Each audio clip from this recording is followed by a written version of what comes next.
Washington, D.C.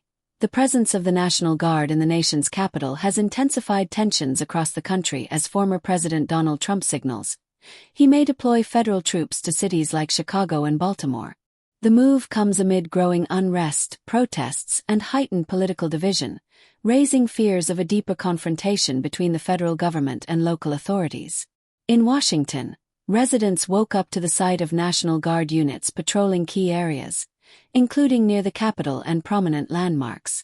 Soldiers in full tactical gear, armed and visibly stationed along strategic points, were deployed to maintain order and protect federal property, according to officials. This development follows weeks of clashes between protesters, local law enforcement, and sporadic acts of violence in various cities. Trump's warning of troop deployments to Chicago and Baltimore was delivered with characteristic force. He criticized what he called the failure of Democrat-led cities to control crime and unrest, insisting that the federal government would intervene if local leaders did not take stronger action. If these mayors and governors won't protect their citizens, the federal government will, Trump declared in remarks that sparked both support and condemnation. The possibility of sending U.S. troops into Chicago and Baltimore has drawn fierce criticism from civil rights groups, lawmakers, and local officials, who argue that such action risks inflaming tensions rather than easing them.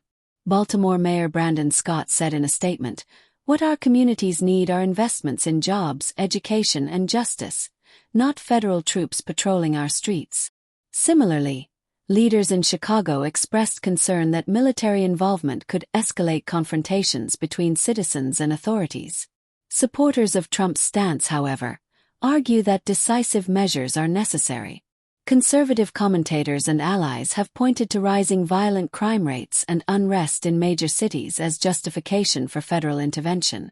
Americans deserve safety and security, and if local leaders can't deliver it, then the president must step in, one Republican strategist said. Legal experts note that Trump's threat raises constitutional questions about the limits of presidential power. While the Insurrection Act of 1807 allows presidents to deploy troops domestically under certain circumstances, its use remains controversial and historically rare. Past instances, such as the 1992 Los Angeles riots, highlight both the effectiveness and risks of such interventions. For many residents in Washington, the sight of troops on patrol has sparked unease. Some see it as a symbol of strength, while others view it as an alarming militarization of civilian life.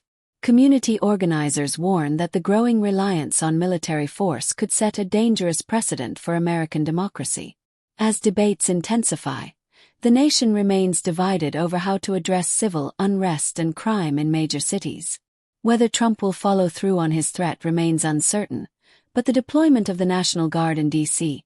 has already amplified anxieties and underscored the fragile state of America's political and social climate. Washington, D.C. has become the epicenter of Trump's most controversial statements and decisions, from troop deployments to fiery speeches that shape the national conversation.